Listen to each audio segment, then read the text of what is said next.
I can't tell you my name or where I am, but I can tell you what I once saw. I grew up in a small Siberian village called Pashina. About 500 people lived there, families that had been there for generations. We lived from the land, and the land was harsh. Winters. Oh, the winters. Bitter, merciless. The cold would drop to minus 40 degrees, sometimes lower. Snow piled so high, we had to carve tunnels just to walk between houses. We burned wood and coal in our brick stoves just to survive. Cars were left running all night, or their engines would freeze solid. Summer was different. Warmer, yes, but strange. Days without darkness, sometimes lasting a week. And the mosquitoes, they would swarm at night, leaving bites that burned. But summer brought small joys, berries in the forest, fish in the rivers, moments of life in a frozen land. I was the oldest of 5 children. From a young age, I helped my mother, milking the cow, feeding the chickens, chopping firewood.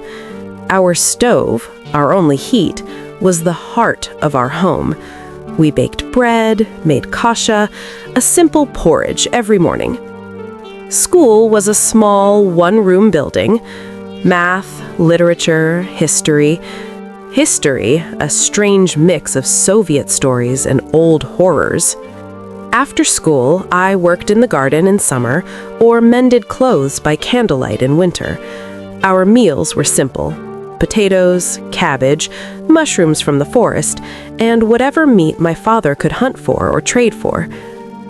My grandmother survived Stalin, a tough babushka. She taught me embroidery, herbal remedies, and stories. Stories of life under Papa Yosef. I listened, wide-eyed, learning not just to stitch, but to endure.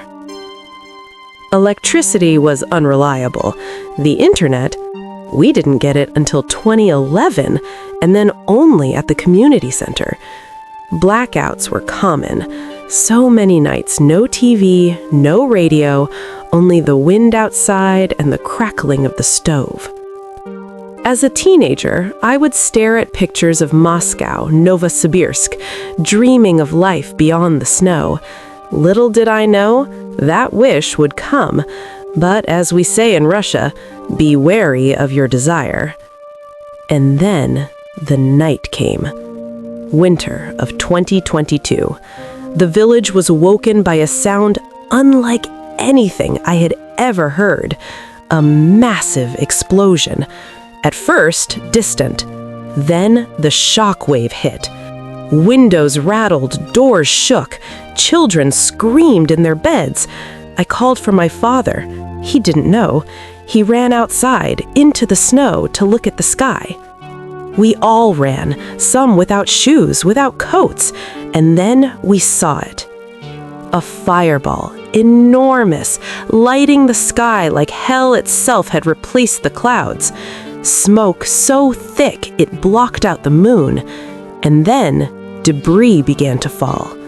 Small at first, pattering like rain on the roof, then larger, screaming as they burned, crashing into homes, shattering life.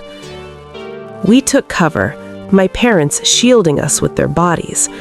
I remember my father soaking a blanket and throwing it over a flaming piece that smashed through our roof. Our house survived. Others were not so lucky. 8 people died that night.